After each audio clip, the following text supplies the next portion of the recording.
Welcome everyone to the Wines of Italy in collaboration with All That Wine. We're like all together, me and Susannah, in everything. All And together today now. our yeah, today our guest is Massimo dal Lago from Masari Winery, which is in the Agno Valley, which is a hidden corner of Veneto. And while I'll put everything up on Instagram, I leave the floor to Susannah and Massimo to present themselves and start talking about the Agno Valley and the wines of Masari.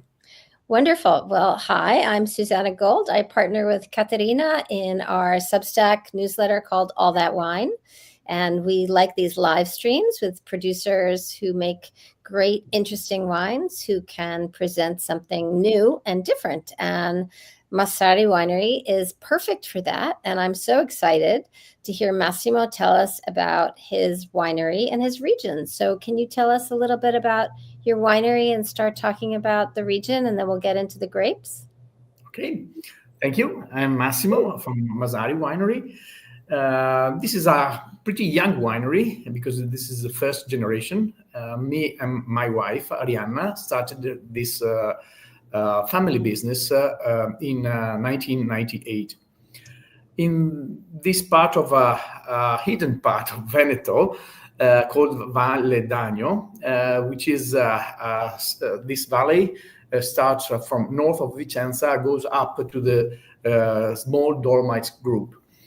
In this fresh area, our vineyards are are located between 300 and 550 meters on the sea level on the two sides of the valley.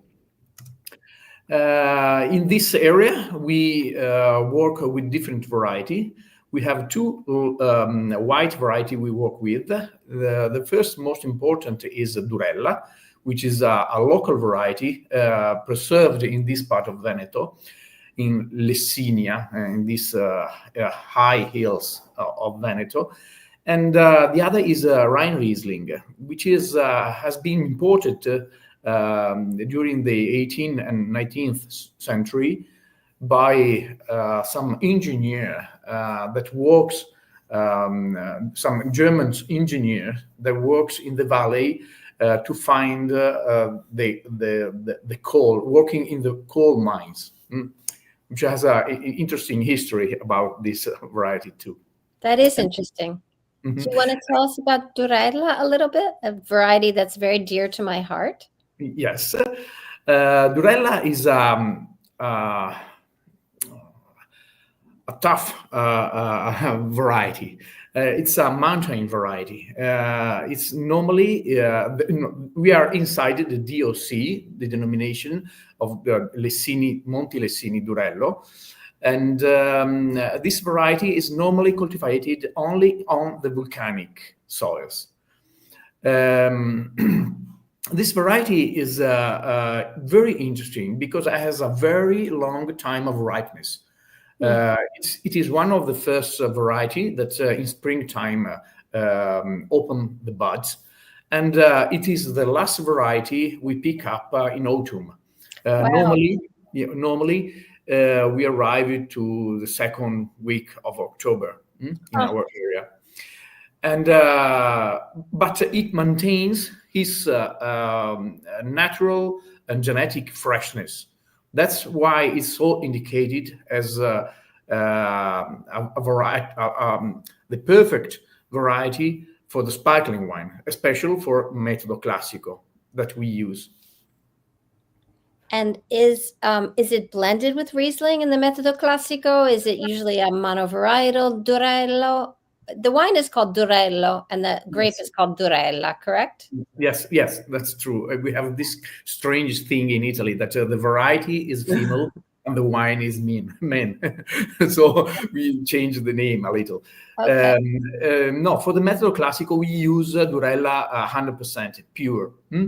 But we use in the blend for a still wine, which is called Agno Bianco.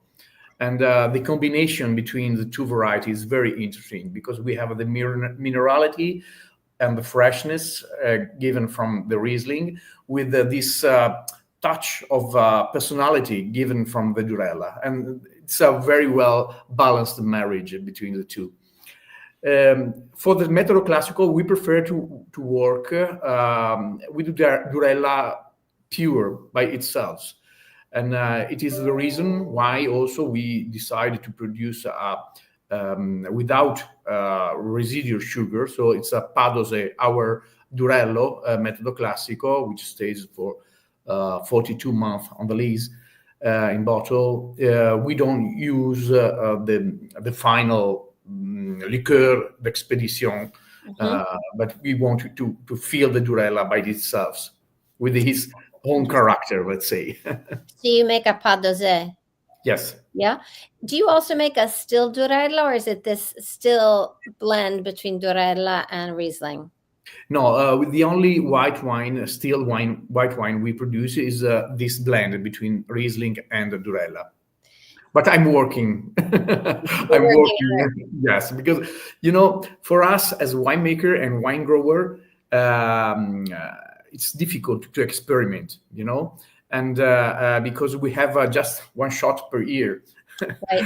And all the academy, all the winery experiment in the, let's say, international variety, which are well known, and so it becomes much more difficult to work with the local variety, but they are considered something. It's very interesting, but we need to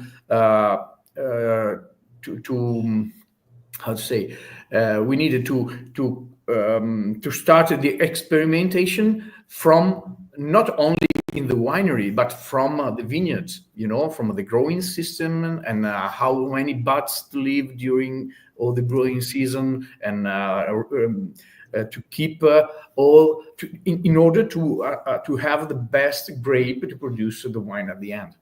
So how big is your wine?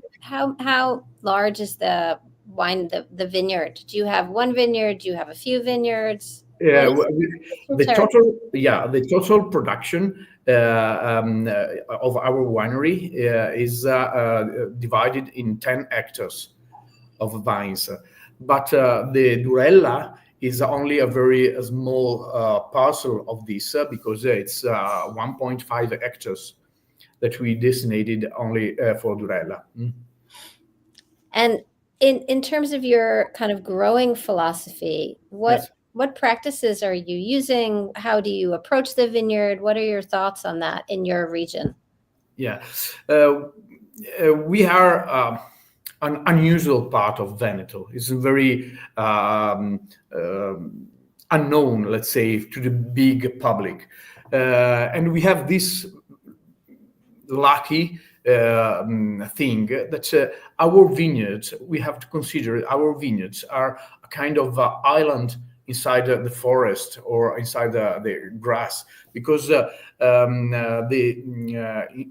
way we are in this kind of mountain area, the big production of grape or vines are never arrived here. So we we are organic certified, but since the beginning, we decided to work in a precise way and with a minimum impact to the ambient outside, and for this we have been very lucky because we are one of the very few producers in the area, so there's no contamination between it's something. My idea of growing is that the vines are the vines are part of an ecosystem. It's something and everything works with the forest, with the grass, with the open space as well. And as much as we have this multi-cultural, as many variety and we have inside the Azienda Agricola, as more resilient is the Azienda Agricola as well. Do Yeah. So you grow things other than wines. Yes, yes. This is what I wanted to say. Yes, sorry. Right. The word is not coming to me, but I know what you mean. It's not a monocrop area. Monocrop, yes, No, monocrop I is. know what you mean. It's like I hope the word comes to mind. I'm having a moment too. What else do you grow? You grow olive trees, I read. Yes, we produce a little olive, and we have a thing that our main structure, which is Masari alla Casa Rossa, is also from the energy point of view is autonomous, and because we have the sun that helped us with the electricity and the wood from the forest, and nothing else goes inside. So we use the forest as a for heating and for preparing things. And from the energy point of view, we are autonomous. You're self-sufficient. And also we have some other crops like apple trees, pears trees, small fruit with that we use for preparing things and maintaining this biodiversity inside the azienda.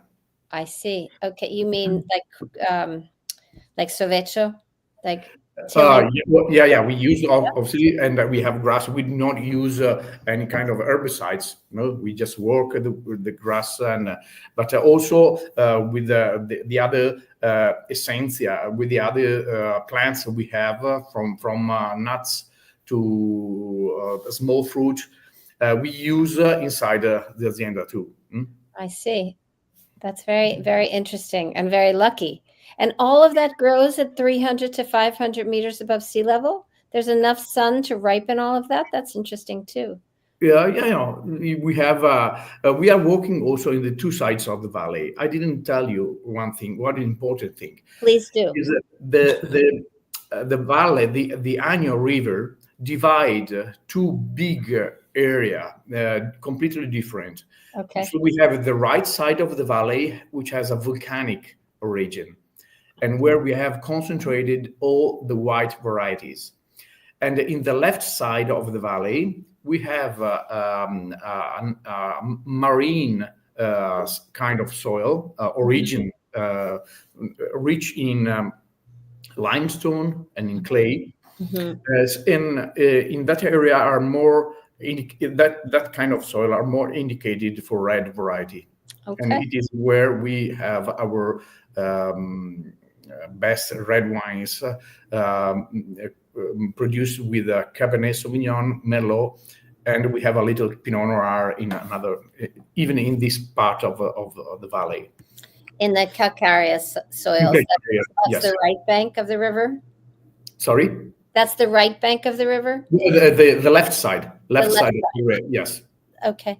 So since you have the opportunity to work on these very different soils, can you tell us about some of the differences of working grapes with volcanic soils and grapes on calcareous clay soils? What are some of the differences that you find? I know it's red grapes versus Perhaps white. we should also just add before now, like where actually Agno Valley is located, because some of the listeners might not know. Oh, I thought we mentioned that. Sorry, exactly where the winery is. And then we can continue with the terroir and the soil. Yes. Yes. About the terroir, we have to think that the calcareous side is the soil is divided in really two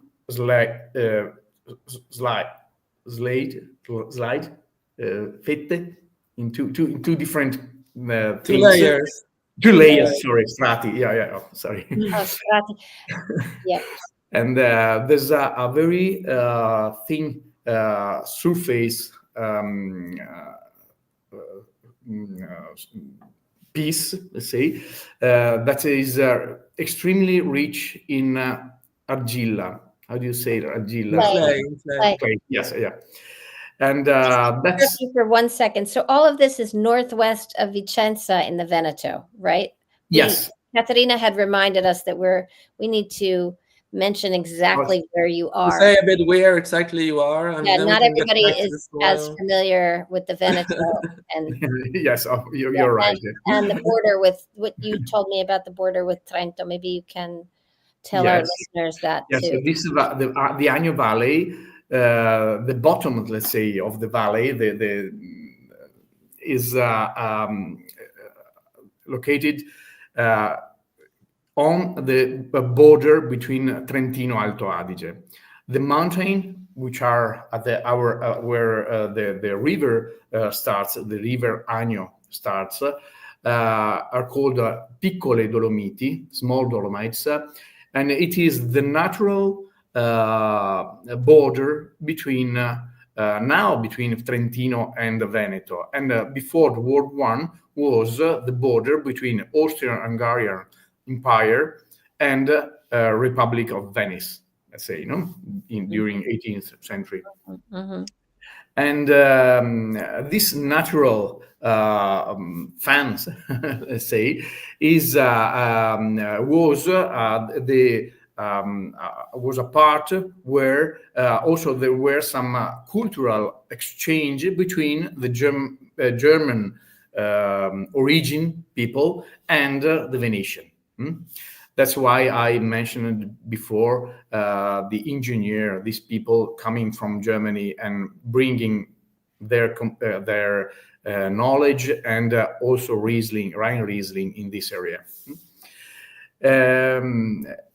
The other part of the valley is very close to the village of to the city of Vicenza, and the bottom part, the top, yes, the part close to Vicenza, finish with the village of Montecchio Maggiore. This village is famous. It is very interesting because there are the two original castles of Giulietta and Romeo. Oh, okay. Yes. Very interesting. And it's very nice to visit them because they are these two hills, very close one to the other, where there have been built these two castles. And you remember that the two family of the history were Montecchi and Capuletti, and Montecchio Maggiore is the name of this. That's interesting. I remember, of course, the Capulet name. I don't know if I had remembered the Montecchio name. Yeah. Huh. Well, that's very interesting. So, and your winery is in this valley. Yes, it's in Valdagno, it's a village called Valdagno, which is a small village with 25,000 people living there. Did you grow up in the valley? Yes. And so to sort of link this back to the terroir conversation, so you're at the small Dolomite mountains, and so these two developments of different soils comes from the development of the Dolomites. What is the origin of this very big diversity of different sides of the river? Yes. So we can say that in the valley, in the total valley, there are three kinds of soil.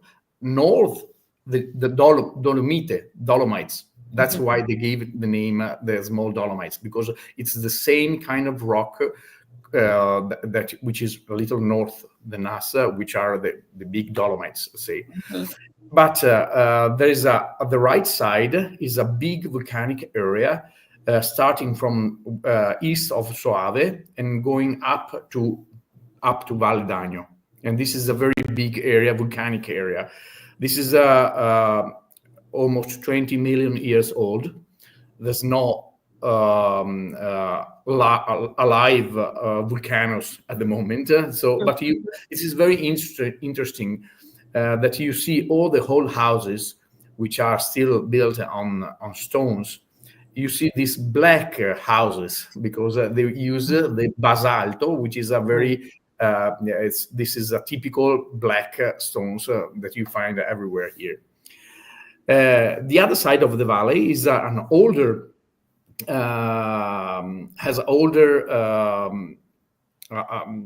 time of creation. Let's say it's nearly 60 million years old, and it is created by the sediments marine sediments. So it's very rich in fossils, but has a calc basic. And from this kind of rock, the degradation during the millions year gives the clay, gives the origin of the clay. That's why before I told you that there are these two layers. The surface is very rich in clay, which is absolutely necessary for the life of the plants there, because the clay keeps the humidity and when it rains, and it gives very slowly during the time, because under this layer of clay there is these white stones, and this is 300 meters of stones. Wow. One monoblock. Huh. So the vines in this territory, in this terroir, are suffering during summertime if we have a too hot or too dry summer. But they resist because the clay keeps even a little humidity, because it keeps water. Yeah. So we need to control a lot the production. We cannot leave more than 4 or 5 clusters per vines.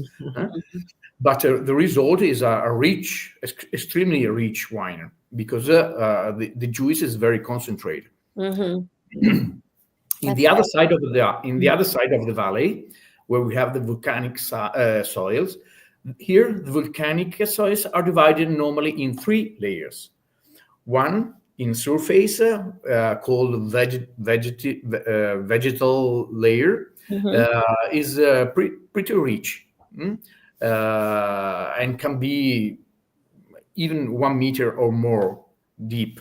Under this layer, we have the tufo, which is harder and water resistant.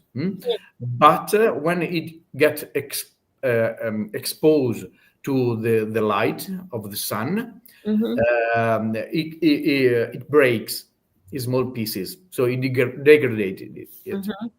And under that we have the basalto, which is this black, extremely hard stones. So we have these 3 level of soils. So we could say that we have a much more mineral and richness in the volcanic sites, and poor soil, but very concentrated and rich in clay in the other side. So which one is more interesting to work, or what are the factors that make one more interesting for you than another? You have this lovely opportunity to work with so many different soils and different grape varieties. What we saw during these years is that the volcanic soils is particularly indicated for a wide variety, such as Riesling and Durella, mainly the variety we use, because it gives more minerality and freshness to the wines. So this is a character of mainly are more researched in white wines. The other side of the valley is the calc side of the valley. For me, is extremely interesting for red variety, where we go, where we research the richness, but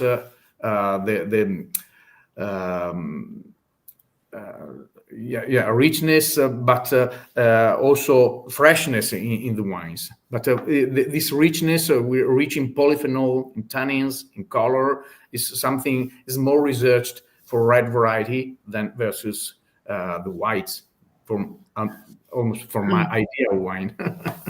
But the altitude is a bit higher on the clay and calcareous soil, no, than on the volcanic, if I remember right. Does that make a difference, or?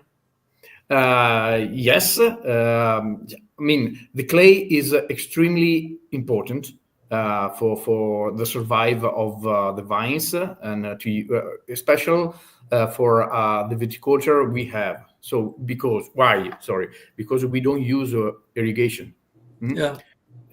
we don't use also fertilizers. We just use natural fertilization. Let's say we go back, we give back everything we bring from the vines. So it means pumice, all the leaves, all the small pieces of the branches we leave in the soil.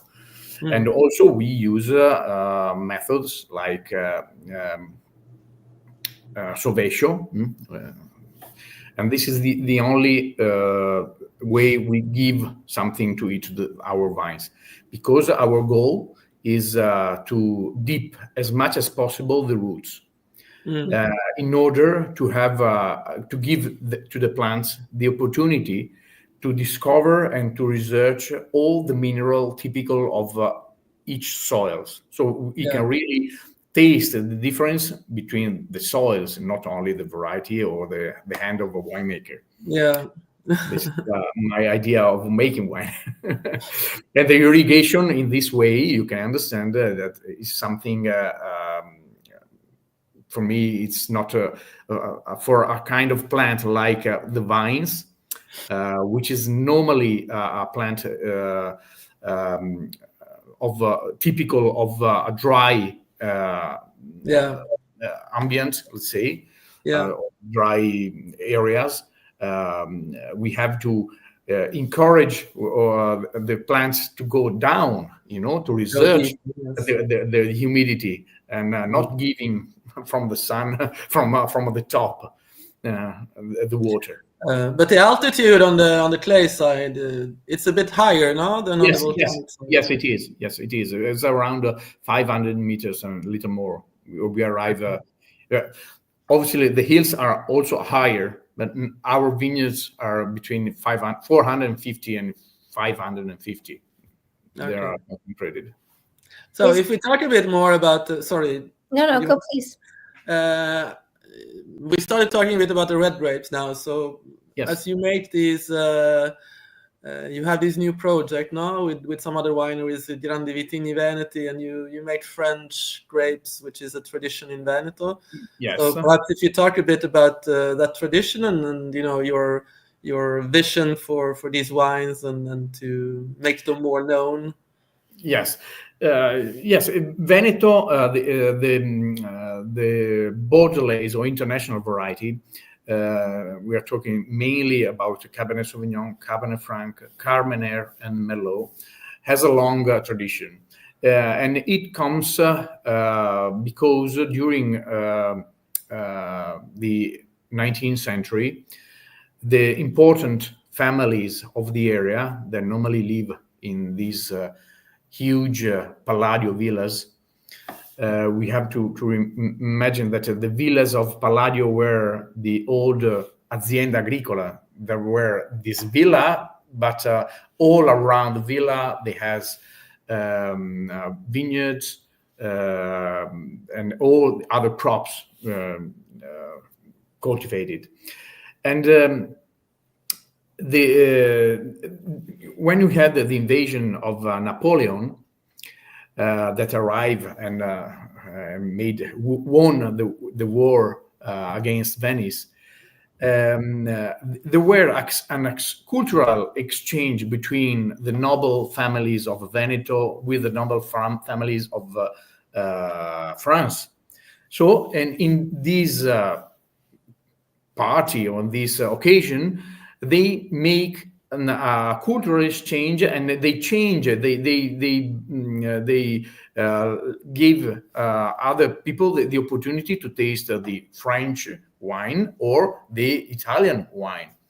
That's why in Veneto we have this longer tradition of Bordelais variety, for example. Then normally they are called only Bordeaux. At the beginning was Bordeaux or Burgundy. Depends if it was Cabernet or Pinot Noir. And in this way, some particular areas, let's say at the beginning, could be Colli Berici, Colli Euganei, Montello e Colli Asolani, and and the Valle d'Agno, they have this top wine produced from this variety. The project of Grandi Veneti is working on this direction. So leave or let the opportunity to the public to taste and to know our top wine coming from this old, let's say, old variety, because it's nearly 200 years that we have this variety in our territory. That's so interesting, because I've always wondered why the Colli Berici and the Colli, I'm not sure I'm going to pronounce this correctly, Eugani, is that how you pronounce it? Eugani, yes, in Padua. International grapes, or the Montello. It never really made sense to me why there were these big red wines together with Prosecco in that area, but now I understand. So Grandi Veneti, is that the name of the project? Yes. Grandi Vini Veneti. Grandi Vini Veneti, yes. Is it an association? It's not really something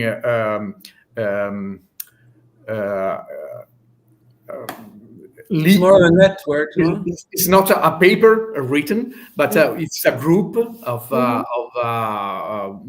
15 aziende agricole that we decided to promote our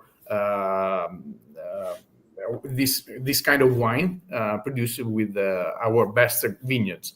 It's not when you will see Grande Veneto, it's not just the cheap Cabernet or cheap Merlot. Right. Right at the opposite side. It's our top wines. That's very interesting. Are the red wines also, because of the soils, somewhat mineral and somewhat saline? Does that fossil note come through these red wines as well? Sorry, I misunderstand you. In your red wines, because they're on these mineral calcareous soils, I know they're also in this rich clay. Do they have some salinity and some minerality, even though they're red wines? Yes, definitely. This minerality comes depends also from the season. This character of minerality and it's always coming out with the years.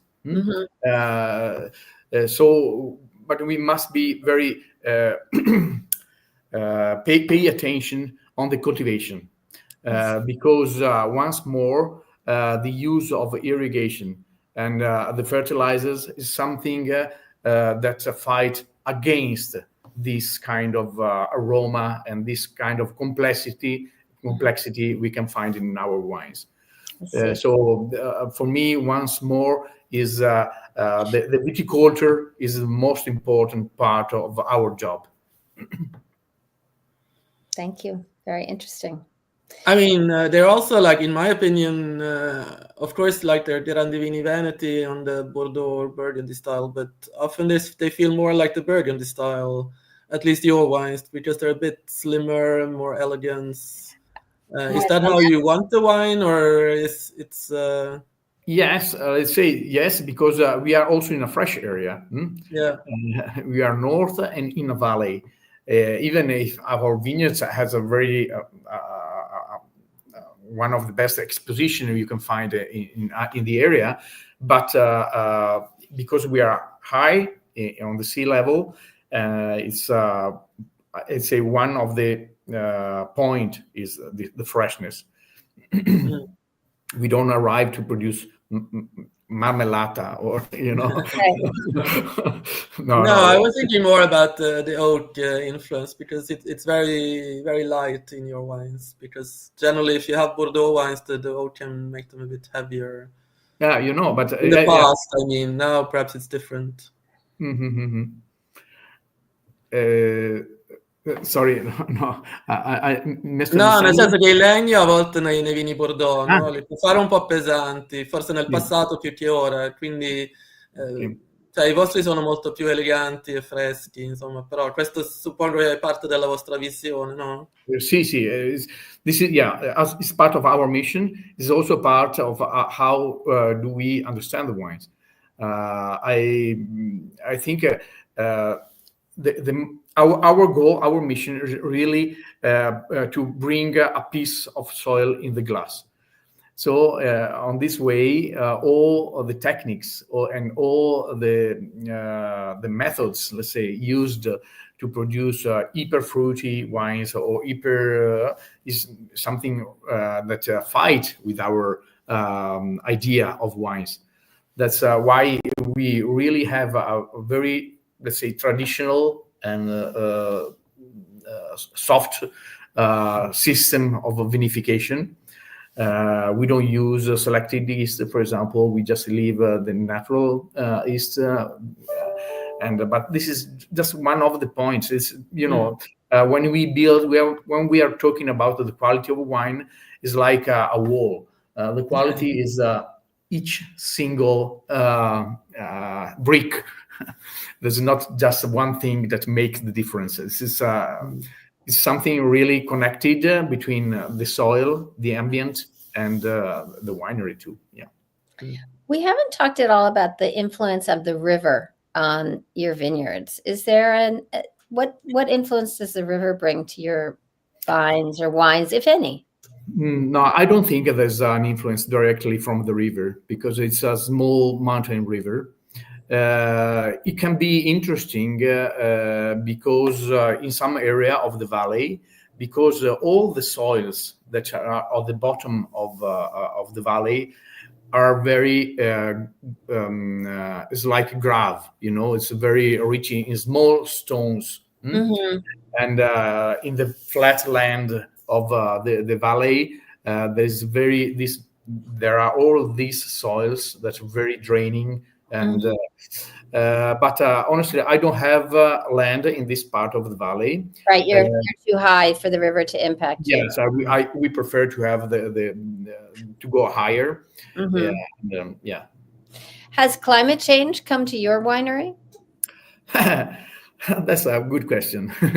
Yes, probably 40, 50 years ago was impossible to produce the same wine we are producing now. Because we are in this very fresh. Now it's a fresh area. Once I remember when I was young, from the beginning of November to the beginning of March, we used to have ice during all the winter time. So now the climate has changed. Probably helps us in this way Right. for the cultivation of the vines. Also for the maturation of the grapes, no? Yes, yeah, for the ripeness, yeah. So that would lead me to suspect that people who are not from your valley want to come into your valley and plant at the same height as you are, right? Yes. Is that happening? Are new people Yes. investing in your part of the valley? There are several investors. Because they probably they see, they taste the wine, they go and they research something fresher, Right. And for the same reason that all in North Italy, who has the opportunity goes up. Exactly. That was my point. Yeah. If you can go up, you will. Yeah. And we have all the land from 300 meters is the bottom of the valley, and from there we arrive up to 2,200. So yeah, obviously not for the vineyards yet, but who knows? Right, who knows? It's interesting because on the one hand, it would be great to make these wonderful wines. On the other, we certainly don't want all of that to happen because we don't want all this climate change, right? Yeah. Complicated. So if you would mention one of your wines, which of the red wines, because obviously you are more focused on the red grape varieties. I mean, the white's Durella, but it's a smaller portion of the production. Yes. Yeah, the wine I'm more passionate, let's say, or more I feel particularly myself is Masari. Which is this one, which is the first wine we produced 28 years ago. And this was a kind of challenge for us because nobody planted Cabernet and Merlot in the area. There were very, very few vineyards around. and with this wine really represent us, represent our challenge, and it became it is the beginning of all the project. Yeah, that's why we gave the name Masari, which is the union of the two names, Massimo and Arianna, me and my wife. That's we started this project. Ah, cool. Do you have any more questions about this, Susannah? A little bit about what brought you to want to make red wines. Did you grow up drinking red wines from this area, from other producers, and you thought, oh, that's what I want to make when you started your vineyard? Were you at a winery working as an enologist somewhere else and drinking these wines? I believe your wife's family is from Soave, if I'm correct. My wife, yes, my wife's family is from Soave, and they also are has an azienda agricola. When I studied, I get a degree in enology in Milan University. At the beginning of my way of a winemaker, I went to the States. I worked for a winery in Sonoma, in California. That is so interesting. So the Americans have contaminated you with our desire to drink Cabernet. That's so funny. And but Cabernet and Merlot were the most common variety in all Veneto. But when I went to the States, in California, I really understood what ripeness means. So when I came back and I worked for 10 years for an important winery of the area, which is Maculan Wineries. Oh, I love Maculan. Wow. Really, with Fausto Maculan, we bring this new concept of ripeness, which was not so common, because for us, as everyday wine were something very green on the aroma, very, let's say, now I could say unripe, unripe grape. But this was considered typical of Veneto, but it was a mistake. And so when I came back from California, I really brought with me this concept, and that's why when I decided to plant in Valle d'Agno, which is my area, I went to research the best exposition. Depends from the white or for the reds, but normally having as much sun as possible, which is not so easy to find in a valley, because you must be at the top of the hills. Yeah. So only in this condition you have sun from the morning to the evening. Right. Cool. That's so interesting. So you were in Sonoma. Yes, I worked for Seghesio Winery. Really? That's very interesting. So those wines, I mean, Californian wines are a wide variety of expositions and ripeness, but I find Sonoma to be a little bit more elegant and a little fresher than some of their counterparts in Napa. Was that your feeling as well when you were there? Yes, especially, some of the coolest area like Russian River, they have this kind of more freshness than some other too hot part of the country. When you came back to the Veneto, was this view of winemaking well received? Was it surprising? Were people kind of surprised at what you were interested in doing? It's difficult to say, but yes. At the beginning, I worked, as I told you, in Braganza, where we could really help and make our own this concept of ripeness. Means reducing the production per vines, and start not to work with fertilization and all this project I already told you before. And but inside my mind, I still have this dream to do something by myself in my land, in my valley. And so all the knowledge and more I try to bring in the project of Masari. And yeah, this is what we do. Very, very interesting. Caterina, do you have any more questions or? There was a question from a friend of mine, because you have this very top exclusive wine that you only kind of make very few bottles of. So if you can talk a bit about its name and the idea behind the wine. Yes.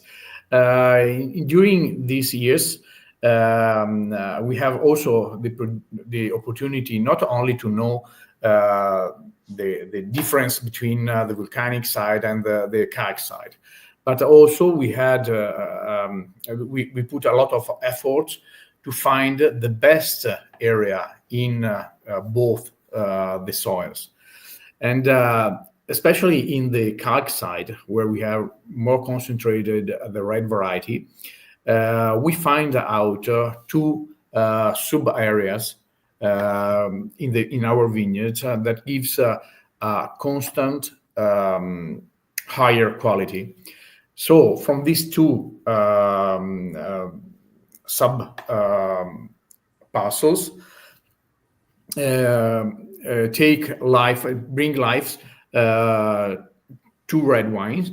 One is a pure Merlot called Montepulgo, which is the name of a small village in the top of the mountain where it is, where we have this vineyard. And this is, as I told you, a pure Merlot that goes in the market after a long time of élevage in the winery. And the other one is a pure Cabernet. The name is Astro. This is a fantasy name we gave because Astro means star, and it is the kind of it's the small stars that indicated the dream, our dream in the research of the top quality. And these two wines are not produced all the years, but when we have the right combination between the best year as the best season and a long season too of ripeness, the result is really extremely interesting. It's a very Formula Uno wine, the competition wine. So that's why we decided to propose to our customers these two top wines. No, they're very interesting, and I mean they kind of also reflect all that you have said so far now about the soil, the freshness, the minerality, yes, the elegance. So definitely, yeah. In these rocky vineyards, we must really to be very precise in leaving the right quantity of grape, because without watering, without irrigation, if you leave one or two clusters more, if you have a dry season, the risk is to lose the vineyard, to lose the vines, So why we have this very extremely reduced yield per hectare, but the result is a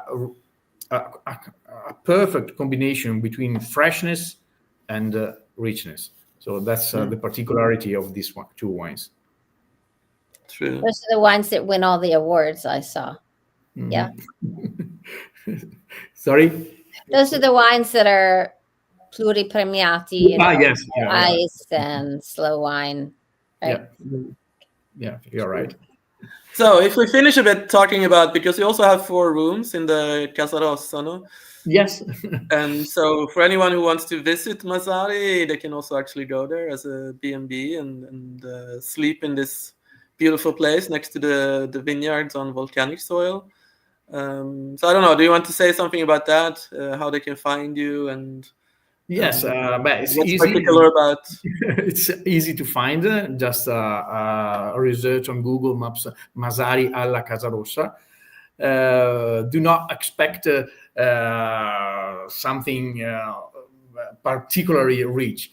The richness is the place, because we are inside the nature in this place. And you sleep very well. I can attest to that. Is there a lot of hiking and biking, like Yes. like winter sports or summer sports in your region? Yes, definitely. We used to have a ski resort at 15 minutes from here, but now, because of the climate change, it's not so constant to have a snow for all the season. But it's a kind of paradise for alpine ski. Alpine ski, yeah.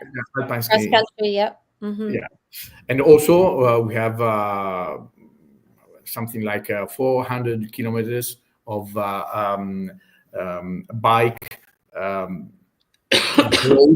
bike road up and down to the hills inside the forest with a very interesting natural panorama. But you also said that you organize hiking in combination with Yes. tasting afterwards, or? Yes, there's for people who comes here, we can propose a visit of the territory with a very prepared geologist. She's a guide that brings this group of people inside to discover the difference between the different origin of the soils inside the forest, and at the end of the day, we have the best relaxed time, drinking a good glass of wine and tasting all the dishes we produce.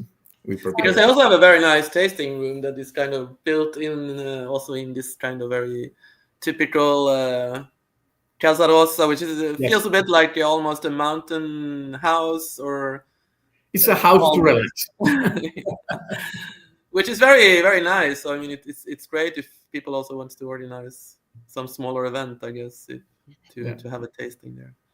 So you get to you by car or from Vicenza? How far are you from Vicenza? Is that the closest city? Yeah, so you can arrive with a bus to Valdagno, or at the bottom of the valley, and then in 5 minutes by car you're up here with a taxi, or with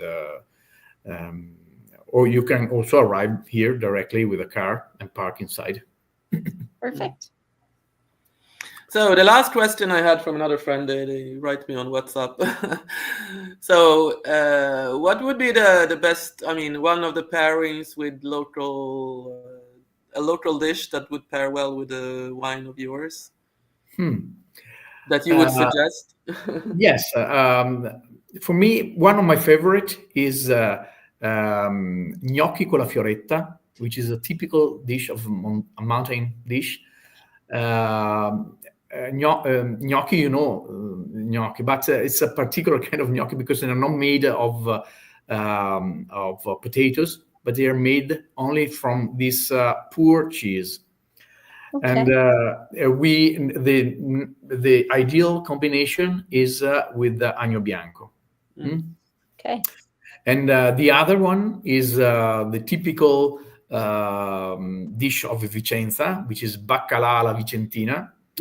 That we propose in two versions with the two combination.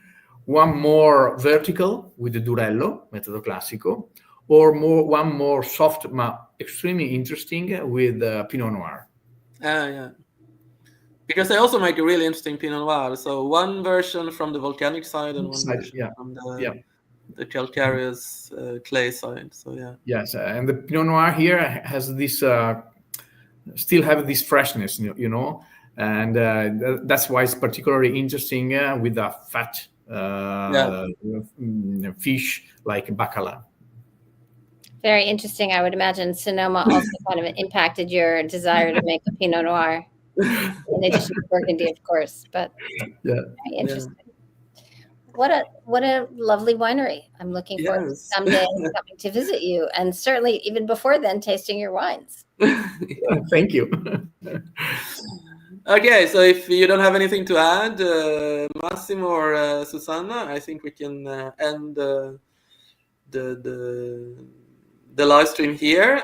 So if you want to find the Masari Winery when you're in Veneto, you can go to the website masari.it and write directly to Massimo and Arianna to learn more of how to and when to visit. I think me and Susannah will do an article about this on the All That Wine further on. And next time, I think on Friday, I have a new guest, which will be all in Italian. Salvo Nibene, who is an Italian journalist who writes about wine. He's from Sicily, so we will talk more about Sicilian wine. But anyway, thank you, Massimo. Thank you, Susannah. And as said, I will also put the link to the winery in the comments for anyone who wants to learn more. Great. Thank you. Ciao. Ciao. Ciao, ciao. Ciao.